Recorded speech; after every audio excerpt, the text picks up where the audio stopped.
Sarah Martinez wiped the sweat from her forehead as she pushed through the heavy metal doors of the military academy's locker room.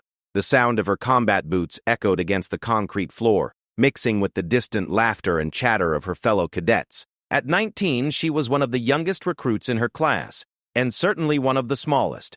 Standing barely 5 feet 3 inches tall, with a lean frame that seemed almost fragile compared to the towering figures of her male counterparts, Sarah had learned early that she would have to work twice as hard to prove herself worthy of wearing the uniform. The academy had been her dream since childhood.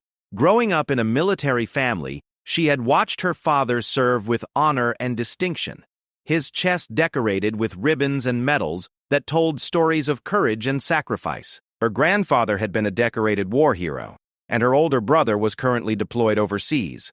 Military service wasn't just a career choice for Sarah.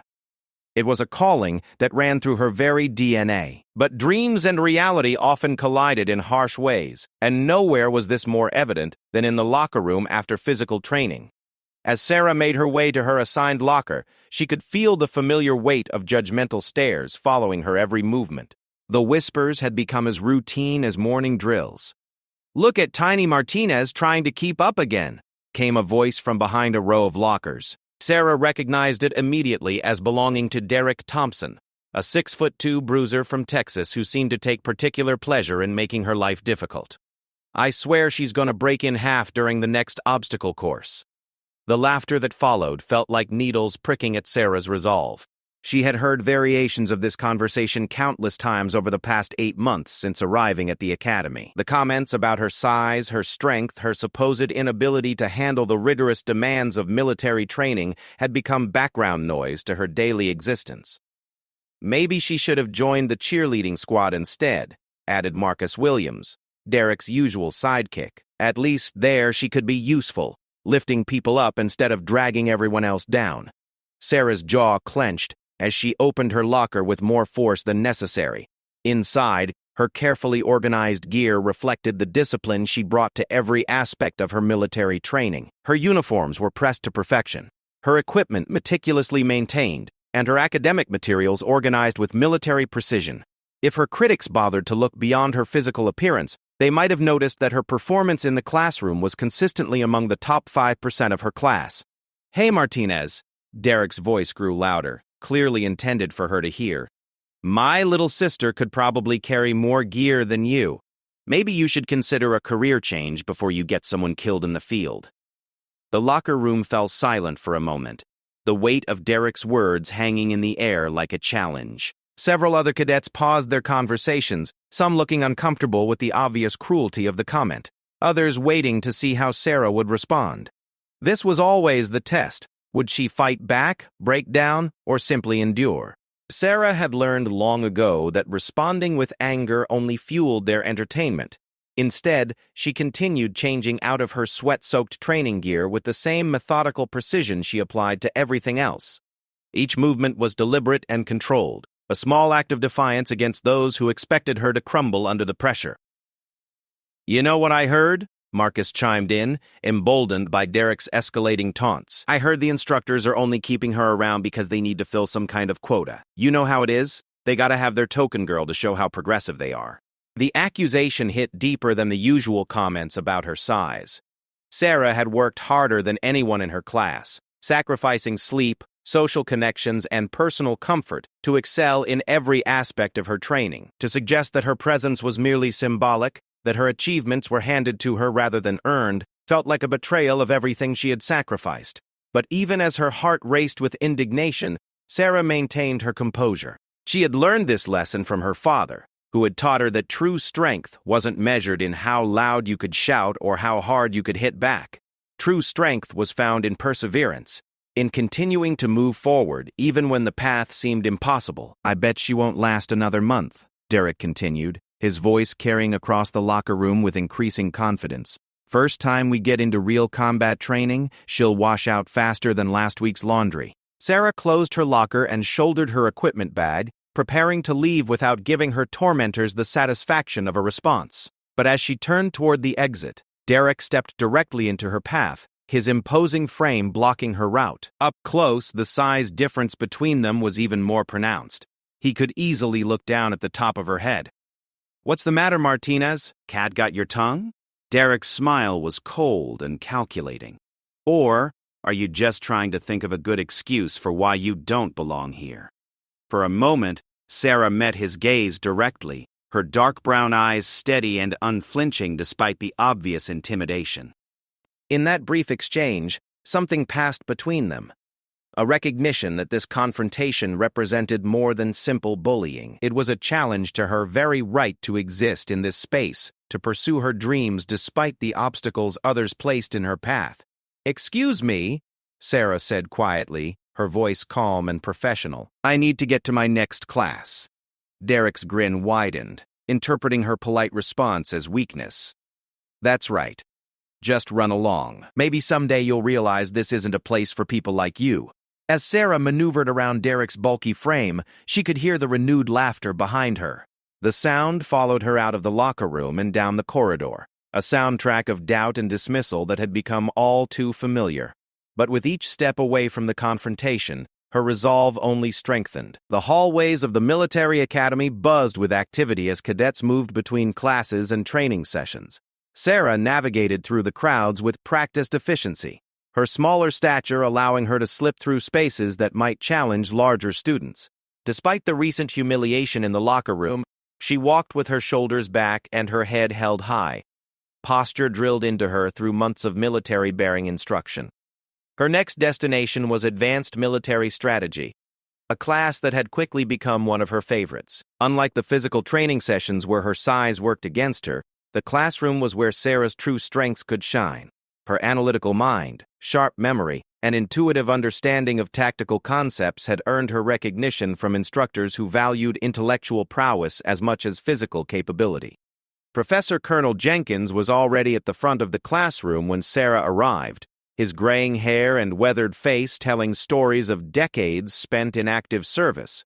He had served in multiple combat zones and had a reputation for being one of the most demanding instructors at the academy. Students either thrived under his rigorous expectations or found themselves questioning their commitment to military service altogether. "Today we're discussing asymmetric warfare," Colonel Jenkins announced as the last stragglers took their seats. "Can anyone tell me what advantages a smaller, less equipped force might have against a larger, more traditional military opponent?" Sarah's hand shot up immediately, but Colonel Jenkins's eyes scanned the room before settling on Derek, who had entered the classroom just moments after her. The irony wasn't lost on Sarah. Here was Derek, who had just finished mocking her size and capabilities, about to discuss the potential advantages of being the smaller force in a conflict. "Thompson, let's hear your thoughts," Colonel Jenkins said. Derek shifted uncomfortably in his seat, clearly unprepared for the question. Well, I guess they could hide better? Maybe use guerrilla tactics?"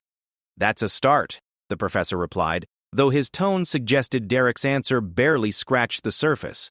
"Anyone else want to expand on that?" This time, when Sarah raised her hand, Colonel Jenkins nodded in her direction. "Martinez." Sarah stood as was tradition when answering questions in Colonel Jenkins's class. "Sir, smaller forces often possess superior mobility, allowing them to choose when and where to engage the enemy. They can exploit terrain that larger forces might find difficult to navigate, and they often have a more intimate knowledge of the local environment. Additionally, they typically operate with shorter supply lines and can make decisions more quickly due to less bureaucratic overhead." She paused, gathering her thoughts before continuing. "Perhaps most importantly, smaller forces are often fighting for something they believe in more passionately than their opponents. When you're defending your homeland or fighting for your survival, that desperation can translate into tactical advantages that no amount of equipment can replicate." The classroom fell silent as her classmates absorbed her analysis. Colonel Jenkins nodded approvingly, making a note on his clipboard. "Excellent analysis, Martinez. You've identified several key factors that military historians have observed throughout conflicts spanning centuries." Sarah felt a familiar surge of pride at the professor's approval, but she was careful not to let it show too obviously on her face. She had learned that academic success could sometimes make her social situation even more challenging. Some of her classmates resented what they saw as her attempts to compensate for physical limitations through intellectual showing off. As the class continued, Colonel Jenkins used Sarah's analysis as a foundation for exploring historical examples of asymmetric warfare. They discussed the American Revolution, where colonial forces used unconventional tactics against the British Empire, and more recent conflicts where smaller motivated forces had achieved success against technologically superior opponents. The key lesson here, Colonel Jenkins emphasized as the class period neared its end, is that warfare isn't simply about who has the biggest weapons or the most soldiers. Intelligence, adaptability, and determination often matter more than raw power. Throughout history, some of our greatest military victories have come from leaders who understood how to maximize their strengths while exploiting their opponent's weaknesses. As students began gathering their materials, Colonel Jenkins called out one final instruction. "Martinez, please stay after class for a moment." Sarah's stomach clenched with sudden anxiety. Had she said something wrong? Was the professor going to criticize her answer or question her presence in the advanced class? The insecurities planted by her tormentors in the locker room suddenly felt more real and threatening. The classroom emptied quickly, with Derek shooting Sarah a puzzled glance as he left. Soon, only Sarah and Colonel Jenkins remained in the room, the silence feeling heavy with unspoken possibilities. "Relax, Martinez," the professor said, apparently reading the tension in her posture. "You're not in trouble. Quite the opposite, actually." He moved to the front of his desk and leaned against it casually, his demeanor shifting from the formal instructor to something more approachable. "I've been teaching military strategy for 15 years, and I've seen thousands of cadets come through this program. Your analytical capabilities are among the most impressive I've encountered." Sarah felt relief wash over her, followed quickly by curiosity about where this conversation was heading. "I've been watching your progress not just in my class but throughout your training," Colonel Jenkins continued. "Your instructors in other subjects speak highly of your dedication and performance. Your physical training scores, while not at the top of the class, show consistent improvement. But more importantly, your psychological evaluations indicate exactly the kind of mental toughness and adaptability that make for exceptional military leaders." The professor paused, studying Sarah's face as if trying to gauge her readiness for whatever he was about to propose. "There's an opportunity I'd like you to consider. The Academy has been selected to participate in a joint training exercise with several international military schools. It's a prestigious event that will be observed by senior military officials from multiple countries." Sarah's heart began to race, but she remained silent, waiting for Colonel Jenkins to continue. "I'm recommending you for participation in the strategic planning component of the exercise. It would mean working alongside some of the most promising military minds from around the world, and it would provide exposure to senior leadership that could significantly impact your future career prospects." The weight of the opportunity began to settle in Sarah's mind. This was exactly the kind of chance she had dreamed about, a platform where her intellectual strengths could be showcased and where she might finally prove that her contributions to the military could extend far beyond whatever physical limitations others perceived. But even as excitement built within her, Sarah couldn't shake the memory of Derek's taunts from the locker room. Would her participation in such a high-profile event only invite more criticism? Would her classmates view it as further evidence that she was receiving special treatment? "I can see you're thinking this through," Colonel Jenkins observed. "That's good. It shows you understand the significance of what I'm offering. But I want you to understand something, Martinez. I'm not recommending you because you're a woman or because the Academy needs diversity. I'm recommending you because your strategic mind is genuinely exceptional and because I believe you have the potential to make significant contributions to military leadership." His words struck directly at the fears Derek's comments had planted in her mind. It was as if the professor could see right through to her deepest insecurities and was addressing them head-on. "The exercise takes place in 6 weeks," he continued. "If you accept, you'll need to begin additional preparation immediately. It will mean extra study sessions, advanced tactical simulations, and working closely with graduate-level military students. The workload will be intense, and it will be in addition to your regular academic and training requirements." Sarah didn't hesitate. "I accept, sir. I'm ready for the challenge." Colonel Jenkins smiled, the first genuinely warm expression she had seen from him in months of classes. "I thought you might say that." Report to my office tomorrow at 0600 hours. We'll begin your advanced preparation immediately. As Sarah left the classroom, her mind was spinning with possibilities and challenges. The opportunity Colonel Jenkins had presented was beyond anything she had dared to hope for, but it also represented a tremendous risk. If she succeeded, it could launch her military career in ways she had only dreamed about. But if she failed, it could confirm every doubt her critics had expressed about her capabilities. The hallway had mostly emptied by the time she emerged from the classroom, most cadets having moved on to their next activities. But as she walked toward her dormitory, Sarah's thoughts were focused not on the immediate challenges ahead, but on a larger question that had been growing in her mind for months. What would it really take to prove herself in an environment where so many people seemed determined to see her fail? How could she demonstrate that her commitment to military service was as genuine and valuable as anyone else's, regardless of her physical appearance or background? The answer, she was beginning to realize, wouldn't come from winning individual battles against bullies like Derek. It would come from consistently proving herself capable of rising to whatever challenges the military placed before her, whether in the classroom, on the training field, or in real-world situations that tested every aspect of her character and capabilities. As she reached her dormitory room, Sarah made a silent promise to herself. She would approach Colonel Jenkins's challenge with the same determination that had carried her through every obstacle she had faced so far. And perhaps, in 6 weeks' time, she would finally have the platform she needed to show everyone, including herself, exactly what she was capable of achieving. The alarm clock buzzed at 5:30 a.m., 30 minutes earlier than Sarah's usual wake-up time. She had been awake for the past 20 minutes anyway, her mind too active with anticipation to allow for proper sleep. Today marked the beginning of her intensive preparation for the international military exercise, and she was determined to make the most of every opportunity Colonel Jenkins was providing. Her roommate, Lisa Chen, was still fast asleep in the opposite bunk. Lisa had been one of the few cadets who had shown Sarah genuine friendship since her arrival at the academy.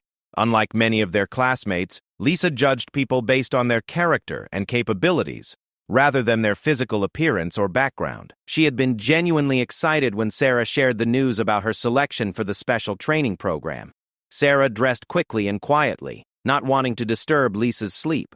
As she prepared to leave for her meeting with Colonel Jenkins, she caught sight of herself in the small mirror mounted on their shared dresser. The face looking back at her showed determination mixed with nervousness, emotions that had become familiar companions throughout her time at the academy. Colonel Jenkins's office was located in the administrative building, an imposing structure that housed the academy's senior faculty and staff. Sarah had only been inside the building a handful of times, usually for formal ceremonies or disciplinary meetings that involved her entire class. Walking through its corridors in the early morning darkness felt both exciting and intimidating. The professor's office door was already open when Sarah arrived at precisely 0600 hours. Colonel Jenkins was seated behind his desk, reading through what appeared to be a thick file of documents. Without looking up, he gestured for her to enter and take a seat in one of the chairs positioned in front of his desk.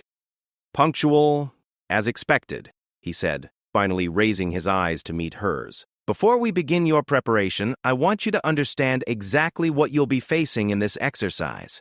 He opened the file he had been reading and spread several documents across his desk. Sarah could see maps, organizational charts, and detailed briefing papers that looked far more complex than anything she had encountered in her regular coursework. The scenario involves a multinational peacekeeping operation in a fictional conflict zone, Colonel Jenkins explained. "You'll be working as part of a joint strategic planning team with representatives from military academies in 12 different countries. Your team will be responsible for developing comprehensive operational plans under time pressure and presenting them to a panel of senior military officials." As he spoke, Sarah felt her excitement growing alongside her nervousness. This was exactly the kind of challenge she had always craved, an opportunity to test her strategic thinking skills against the best military minds from around the world.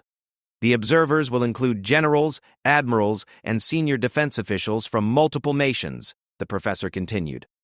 Their evaluations will become part of your permanent military record and could influence your future assignments and promotion opportunities. The weight of the opportunity was becoming clearer with each detail Colonel Jenkins shared. This wasn't just an academic exercise. It was a chance to make an impression on the kind of senior leadership that could shape her entire military career. Your preparation will involve three main components, he said, organizing the papers on his desk into distinct stacks. First, you'll need to master advanced strategic planning methodologies that go beyond what we cover in regular coursework. Second, you'll participate in intensive simulation exercises designed to test your decision-making under pressure. Third, you'll need to develop your presentation and communication skills to ensure you can effectively convey your ideas to senior leadership. Colonel Jenkins handed her a thick binder filled with reading materials. This contains your initial study materials. I expect you to have read through the first 3 chapters by tomorrow morning. We'll meet every day at this time for the next 6 weeks to review your progress and work through practical applications. Sarah accepted the binder, its weight feeling substantial in her hands. As she flipped through the pages, she could see complex diagrams, case studies from historical conflicts, and theoretical frameworks that looked far more advanced than anything in her regular textbooks. I should warn you, the professor added, his tone becoming more serious. The workload I'm assigning you will be demanding, and it comes on top of your regular academic and training requirements. If you find yourself struggling to keep up with both, you need to let me know immediately. I won't allow this opportunity to jeopardize your performance in other areas. Sarah nodded, understanding the implicit challenge in his words. She would need to prove that she could handle advanced responsibilities without allowing her regular performance to suffer. It was another test within a test, exactly the kind of situation that seemed to define her military experience. As she left Colonel Jenkins's office, Sarah's mind was already working through the logistics of her new schedule. She would need to find additional study time, probably by cutting into her already limited sleep and social activities. But the sacrifice felt worthwhile for the opportunity she was being given. The next few weeks blurred together in a routine of intensive study and preparation. Sarah's days began at 5:30 a.m., with her meetings with Colonel Jenkins, followed by regular classes, physical training, and then hours of additional study late into the night. She had always been disciplined about her academic work, but this level of intellectual challenge pushed her to new limits. The advanced strategic planning materials were unlike anything she had encountered before. They required her to think several moves ahead, considering not just immediate tactical considerations, but long-term political, economic, and social implications of military decisions. The case studies forced her to grapple with scenarios where there were no clear right answers, only better and worse options with complex trade-offs. During this period, the dynamics in the locker room began to shift in unexpected ways. Derek and his followers continued their usual taunts, but Sarah found that their words had less power over her emotions. Her confidence was being built through real achievement and recognition from respected instructors, making the opinions of her critics feel less significant. But the increased time demands of her preparation program also meant that Sarah had less energy to invest in social relationships with her classmates. She found herself declining invitations to casual gatherings and study groups, choosing instead to focus on her advanced preparation materials. While this helped her manage her workload, it also increased her sense of isolation from her peers. Lisa began to express concern about Sarah's increasingly intense schedule. "You're pushing yourself too hard," she warned one evening as Sarah sat hunched over her advanced strategy textbooks well past midnight. "I barely see you anymore, and when I do, you look exhausted." Sarah appreciated her roommate's concern, but she felt that Lisa didn't fully understand the significance of the opportunity she had been given. "This could change everything for my career," she explained. "I can't waste this chance by not giving it everything I have." "But what good is advancing your career if you burn yourself out before you even graduate?" Lisa countered. "You're already one of the top students in our class. Maybe you don't have to prove yourself quite so intensely." The conversation highlighted a tension that Sarah had been feeling, but hadn't fully articulated. On one hand, she genuinely enjoyed the intellectual challenge of the advanced materials and felt excited about the upcoming exercise. On the other hand, she was aware that part of her motivation came from a desire to prove her critics wrong, to demonstrate that she belonged in the military despite their doubts about her capabilities. As the weeks progressed, Sarah's meetings with Colonel Jenkins evolved from basic instruction to complex problem-solving sessions. He would present her with hypothetical scenarios and challenge her to develop comprehensive strategic responses under time pressure. These exercises were designed to simulate the kind of high-pressure decision-making she would face during the actual international exercise. Remember, the professor emphasized during one particularly challenging session, in real military operations, you rarely have complete information or unlimited time to make decisions. The ability to develop effective strategies based on incomplete data is often more valuable than perfect analysis of ideal conditions. Sarah found these sessions intellectually exhilarating but also emotionally draining. The scenarios Colonel Jenkins presented often involved life and death decisions affecting thousands of people, and even though they were hypothetical, she felt the weight of responsibility that came with military leadership. One morning, as Sarah was leaving Colonel Jenkins's office after a particularly intensive session, she encountered Derek in the hallway outside the administrative building. His presence there was unusual. Most cadets had no reason to visit the administrative offices unless they were in disciplinary trouble or attending special meetings. "Well, well," Derek said with his characteristic smirk. "Look who's been spending a lot of time in the big shots' offices. I heard you got picked for some special program." As Sarah had known that news of her selection would eventually spread throughout the cadet population, but she had hoped to keep the details private for as long as possible. The last thing she wanted was to give Derek additional ammunition for his criticisms. "Just some extra academic work," she replied, attempting to downplay the significance of her activities. Derek's smile widened, suggesting he knew more about the situation than Sarah would have preferred. "Come on, Martinez. Word is you're being groomed for some kind of international exercise with foreign military students. That's pretty impressive for someone who can barely carry her own equipment." The familiar sting of his words reminded Sarah that no amount of academic achievement would change some people's perceptions of her. But she was surprised to find that Derek's criticism bothered her less than it had in the past. The confidence she was building through her work with Colonel Jenkins provided a buffer against his attempts to undermine her. "If you'll excuse me," Sarah said politely, "I need to get to my next class." As she walked away, Derek called after her. "Just remember, Martinez, when you're sitting around conference tables with all those important people, someone still has to do the real fighting. Hope you'll remember us little people when you're making your big strategic decisions." His words carried an implication that stung more than his usual insults about her size or strength. He was suggesting that her focus on strategic planning was somehow avoiding the real work of military service, that she was seeking an easier path that would keep her away from the physical dangers and demands of actual combat. The accusation bothered Sarah more than she wanted to admit, because it touched on insecurities she had been wrestling with since her selection for the program. Was she pursuing strategic planning because it genuinely interested her? Or because it represented an area where her physical limitations wouldn't be a disadvantage? Was she trying to find a way to serve her country effectively? Or was she looking for an escape from the aspects of military service where she felt most vulnerable? These questions followed her through the rest of the day, affecting her concentration in classes and physical training. That evening, she found herself discussing the encounter with Lisa, who listened patiently as Sarah worked through her conflicting emotions. "You know Derek's just trying to get under your skin because he's threatened by your success," Lisa pointed out. "Think about it.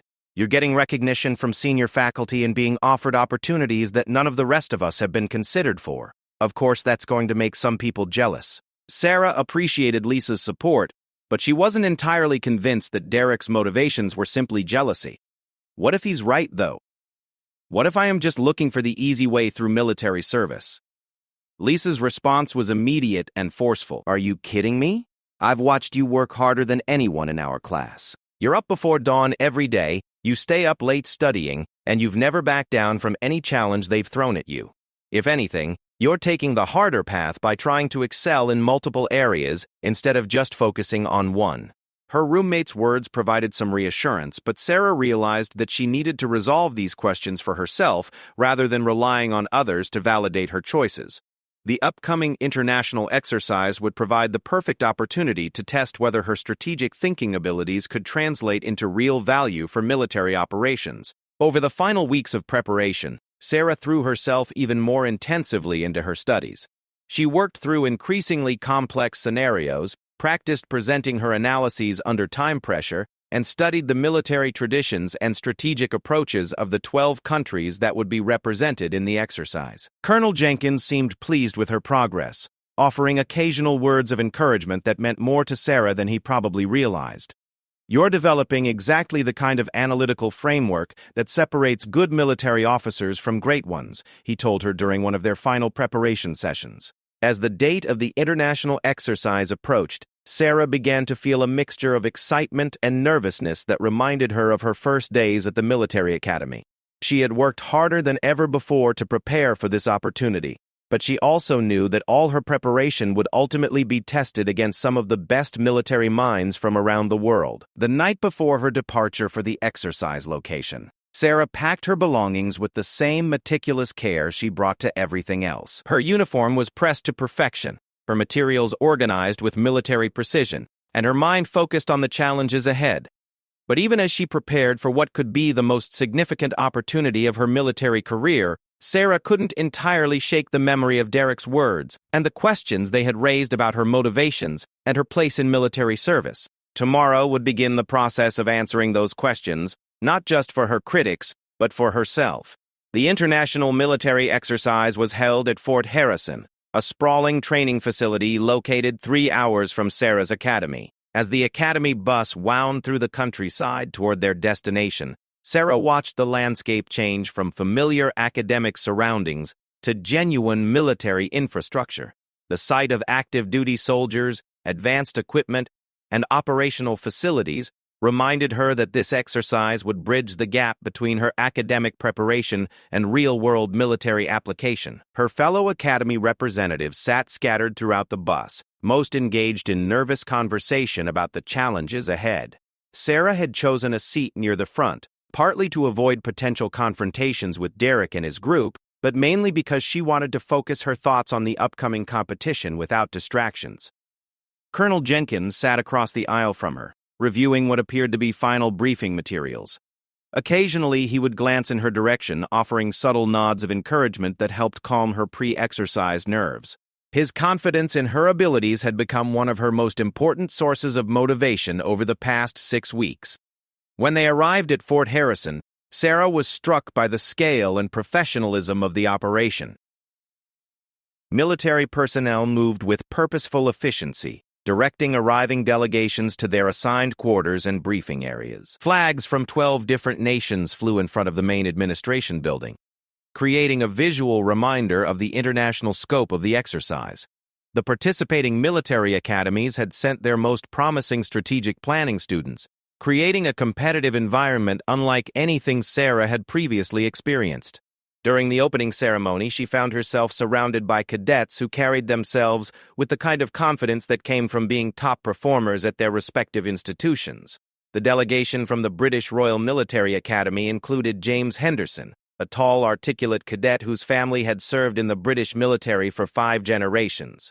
The German representatives were led by Klaus Weber, whose analytical approach to strategic problems had earned him recognition as one of Europe's most promising young military minds. From Australia came Rebecca Torres, whose innovative thinking about unconventional warfare had caught the attention of senior military leadership in her country.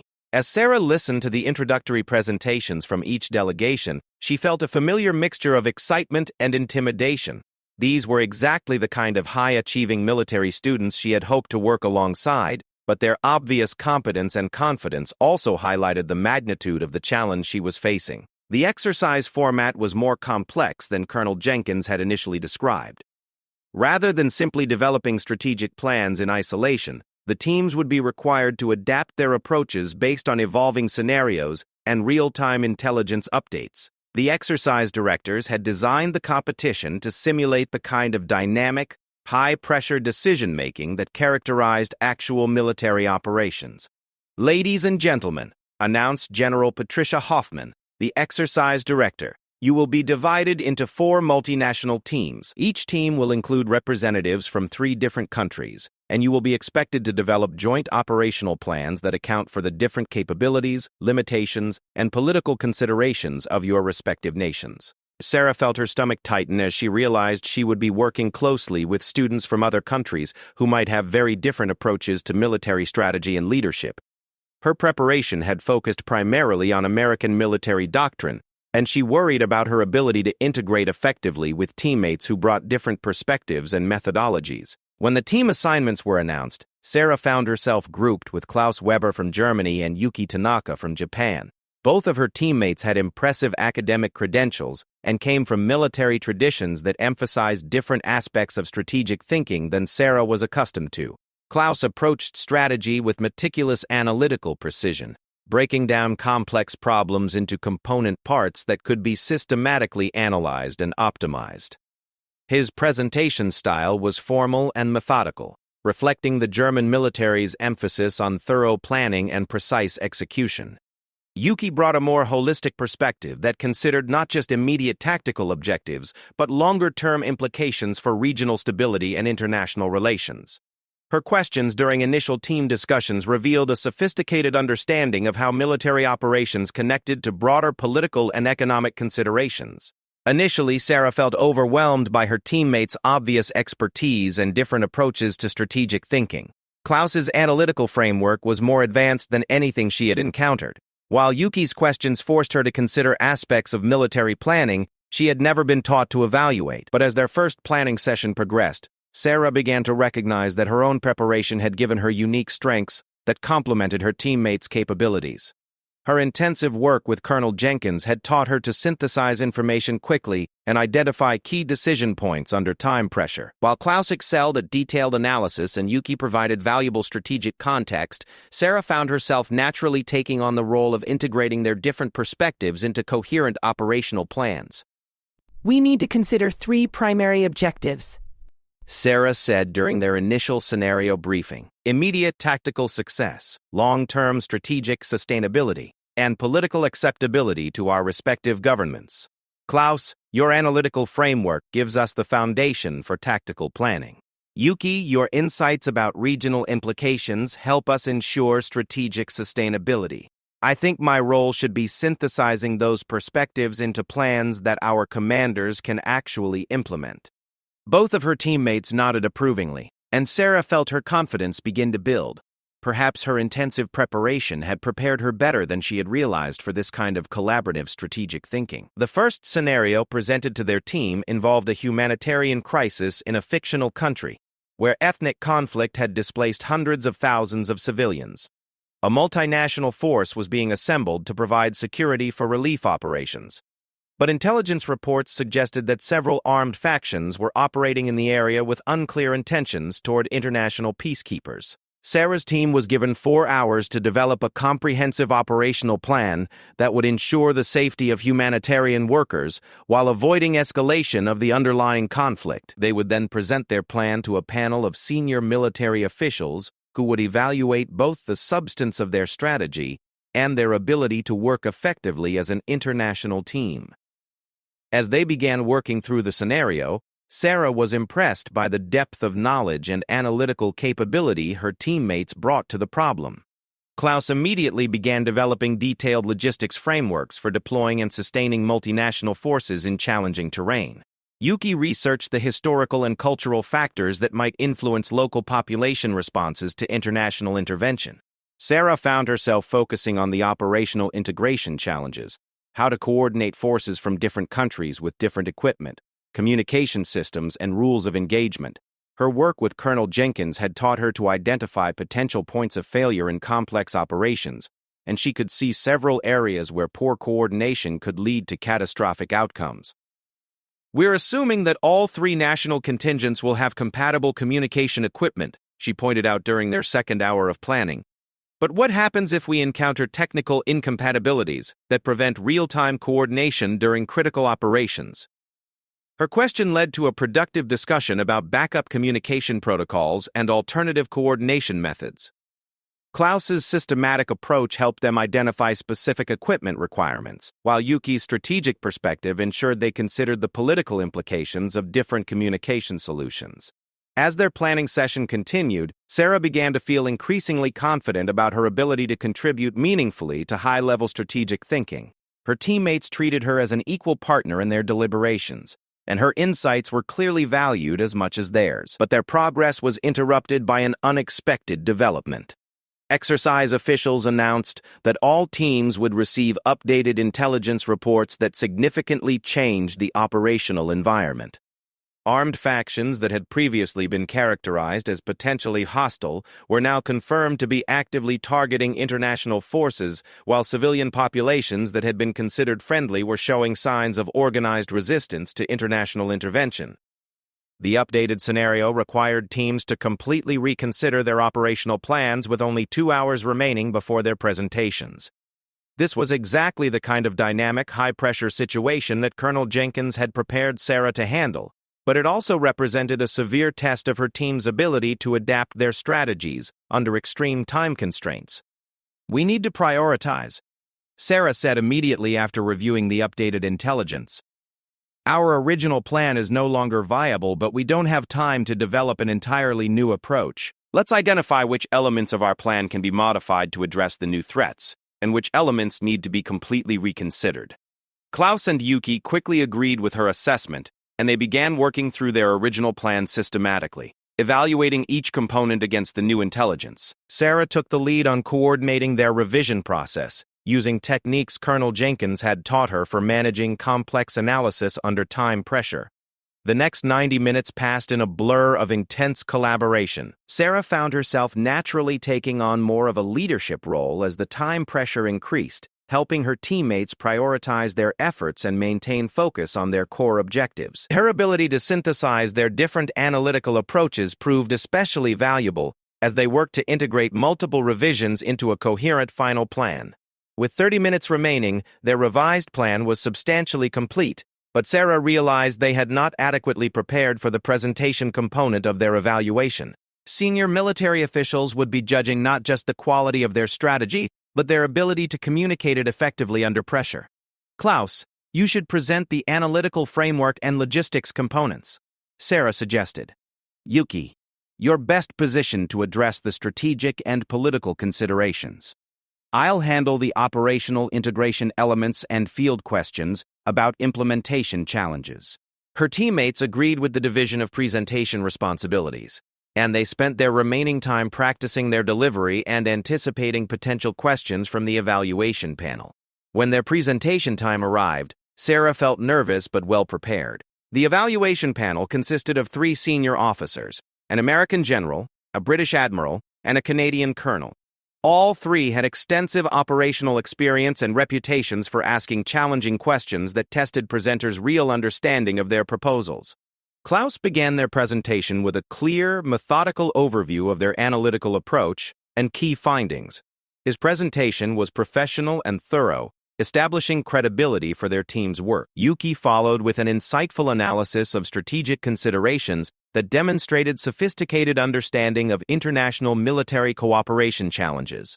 When Sarah's turn came to address operational integration, she felt her nervousness transform into focused energy. This was the moment she had been preparing for, through weeks of intensive study and years of proving herself capable of rising to whatever challenges the military placed before her. "Our operational integration approach recognizes that multinational forces face coordination challenges that don't exist in single-nation operations," she began. "We've identified 3 critical integration points where failure could compromise mission success, and we've developed specific protocols to address each potential failure mode." As she walked through their integration framework, Sarah could see the evaluation panel listening intently to her analysis. Their questions were probing and challenging, but they reflected genuine engagement with the substance of her presentation, rather than skepticism about her presence or capabilities. "How would your coordination protocols adapt if one of the national contingents suffered significant equipment failures?" the American general asked. Sarah had anticipated this question during their preparation and was able to provide a detailed response that drew on both her team's analysis and her individual study of contingency planning methodologies. The presentation concluded with a question-and-answer session that lasted nearly as long as their formal presentation.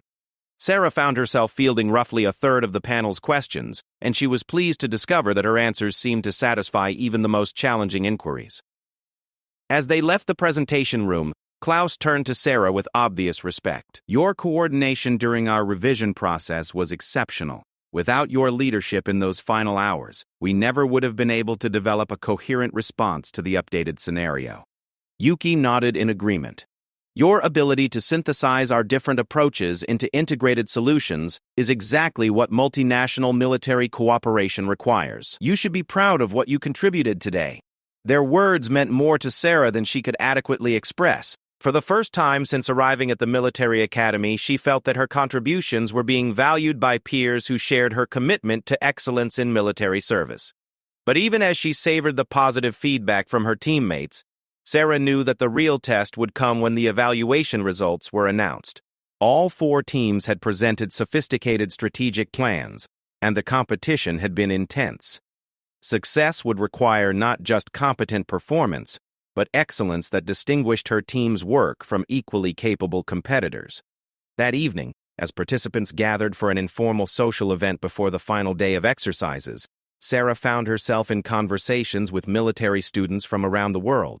Many were curious about her background and her path to military service, and she was pleased to discover that her performance during the day had earned her genuine respect among the international participants. The contrast with her experiences in the academy locker room could not have been more striking.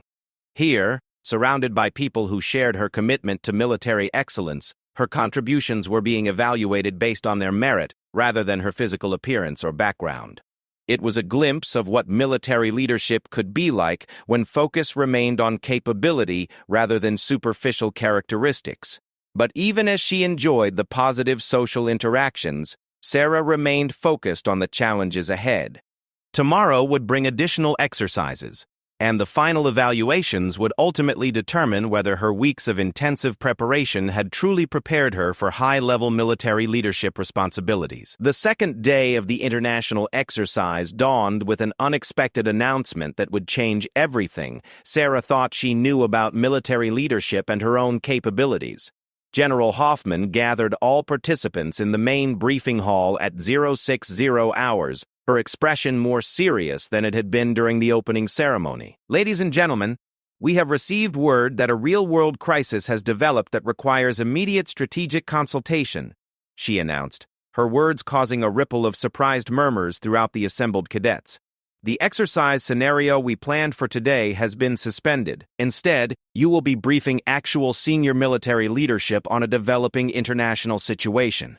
Sarah felt her heart rate spike as the implications of the announcement became clear. This would no longer be an academic exercise with hypothetical consequences, but genuine strategic consultation that could influence real military operations affecting real lives.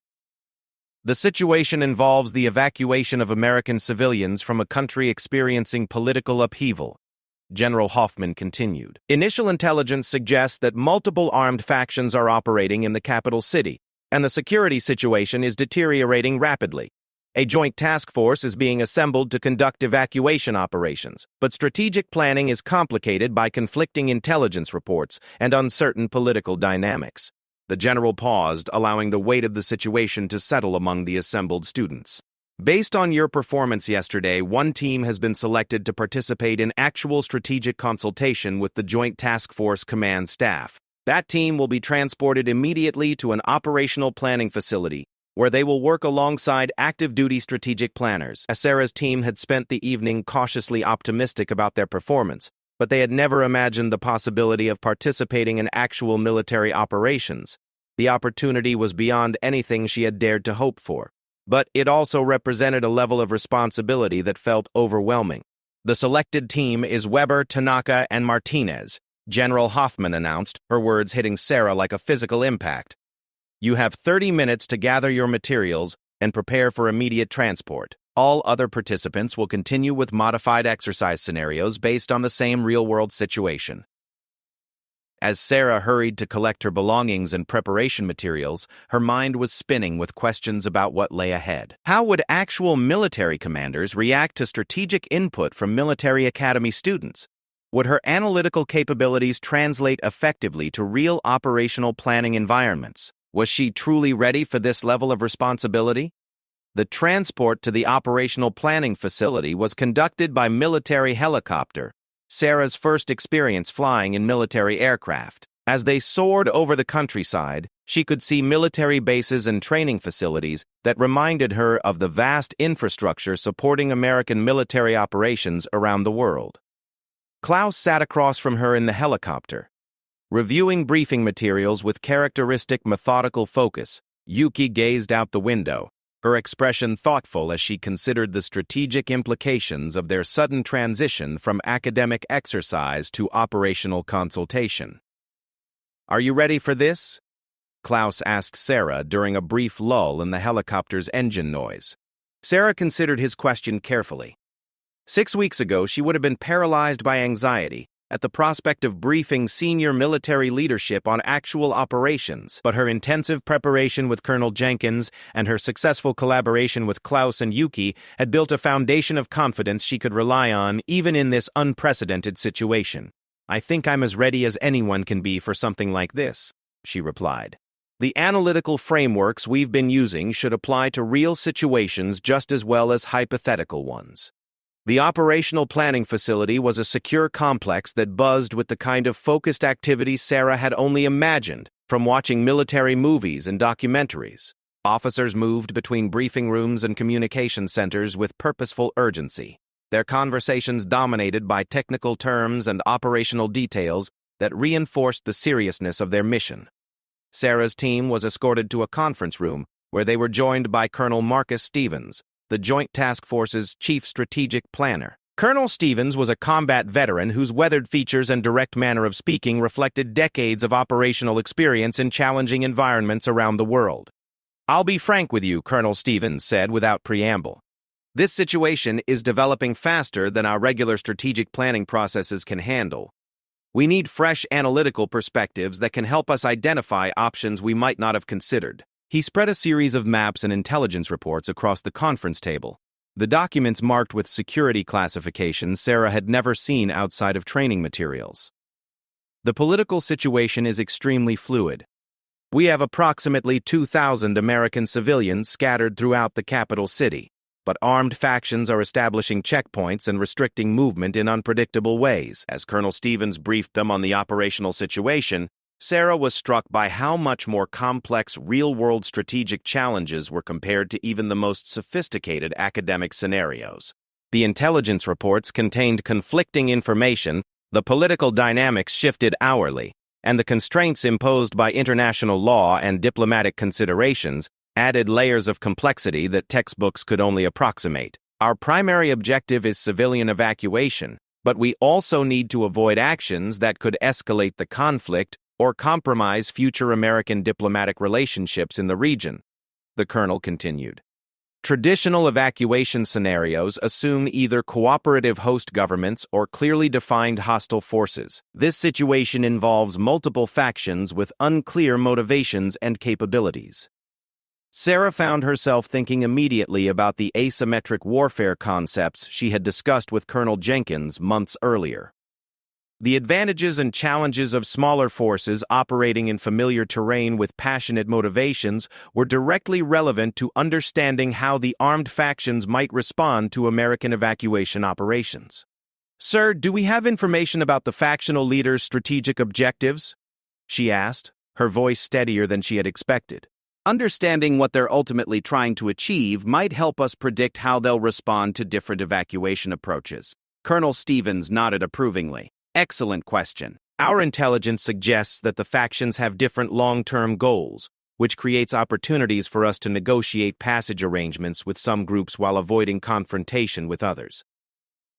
Over the next 2 hours, Sarah's team worked alongside Colonel Stevens and his staff to analyze potential evacuation strategies. The process was unlike anything from their academic preparation. Faster, more dynamic, and complicated by constantly updating intelligence reports that sometimes contradicted previous assessments. Sarah found herself naturally gravitating toward the operational integration challenges that had been her strength during the exercise. Real evacuation operations required coordination, not just between different military units, but between military forces, diplomatic personnel, civilian contractors, and international humanitarian organizations. The coordination requirements are exponentially more complex than typical military operations, she observed during their planning session. "We need protocols that can adapt quickly when one component of the operation encounters unexpected obstacles." Her insight led to a productive discussion about flexible evacuation procedures that could continue functioning even if communication was lost with some operational elements. Colonel Stevens seemed particularly interested in her analysis of how to maintain operational momentum when dealing with multiple autonomous actors operating under different command structures. As the planning session progressed, Sarah began to feel increasingly confident about her ability to contribute meaningfully to high-level strategic thinking. The analytical frameworks Colonel Jenkins had taught her were proving directly applicable to real-world strategic challenges, and her teammates continued to value her contributions as much as they had during the exercise.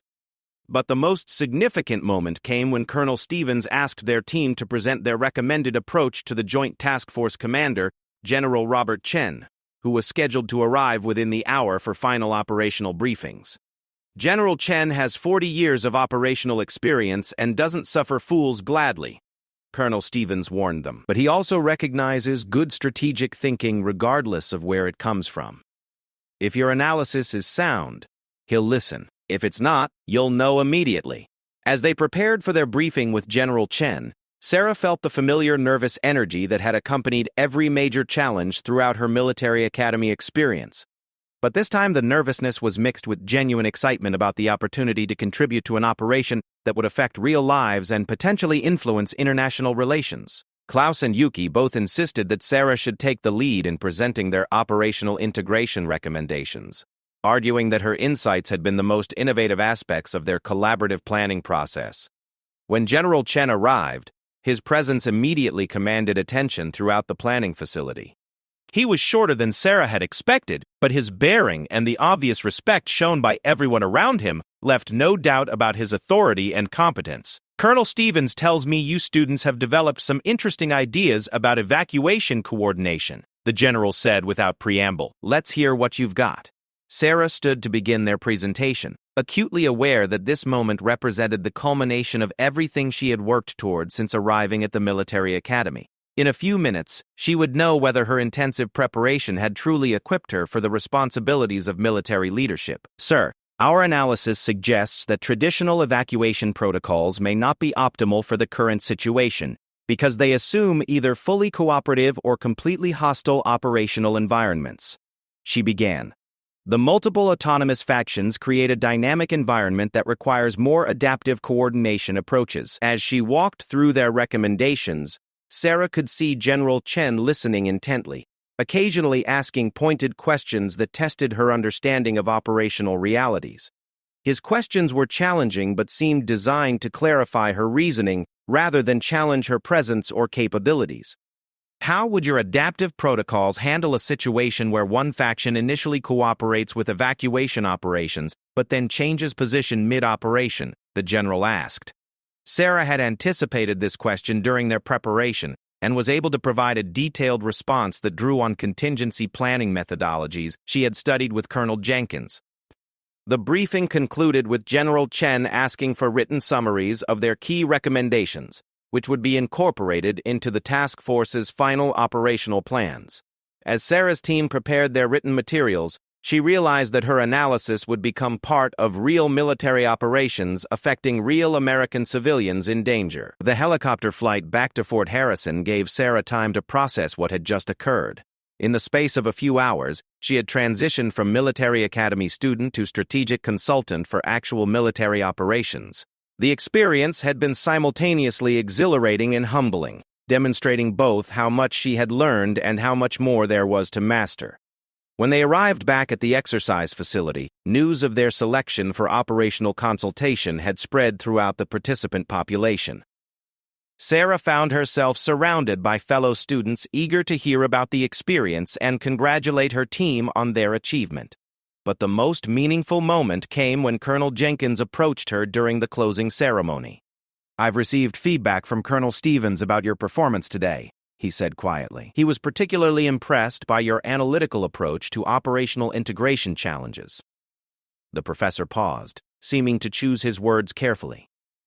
"More importantly, he mentioned that your strategic thinking showed exactly the kind of innovation and adaptability that the military needs from its future leaders. You should be very proud of what you've accomplished." As the academy bus began its journey back to familiar surroundings, Sarah reflected on how dramatically her life had changed over the past 6 weeks. The intensive preparation, the international exercise, and especially the opportunity to contribute to actual military operations had transformed her understanding of her own capabilities and potential. But perhaps more significantly, these experiences had answered the questions about her motivations and her place in military service that Derek's taunts had raised in her mind. She wasn't pursuing strategic planning as an escape from the demands of military service. She was pursuing it because her analytical capabilities could make genuine contributions to military effectiveness and the safety of American service members and civilians. When the bus finally arrived back at the academy, Sarah felt a mixture of satisfaction and anticipation about the challenges ahead. The locker room confrontations with Derek and others no longer seemed as significant as they once had. She had proven to herself and to senior military leadership that her contributions to military service could extend far beyond whatever limitations others might perceive. But even more importantly, she had discovered that her passion for military service was grounded in genuine capability rather than simple determination to prove her critics wrong. The analytical frameworks and strategic thinking skills she had developed weren't just tools for overcoming obstacles. They were genuine strengths that could serve her country effectively throughout a military career. As she walked across the academy campus toward her dormitory, Sarah's steps were steady and confident. Tomorrow would bring new challenges and opportunities, but she now knew with certainty that she belonged in military service and that her contributions would be valued by those who shared her commitment to excellence and national service. The young woman who had been mocked in the locker room just weeks earlier had discovered something far more valuable than the approval of her critics. She had found her calling and proven to herself that she possessed the capabilities necessary to answer it effectively. The general's uniform she would someday wear had been earned not through a single moment of triumph, but through consistent demonstration of the analytical excellence and dedicated service that defined military leadership at its best.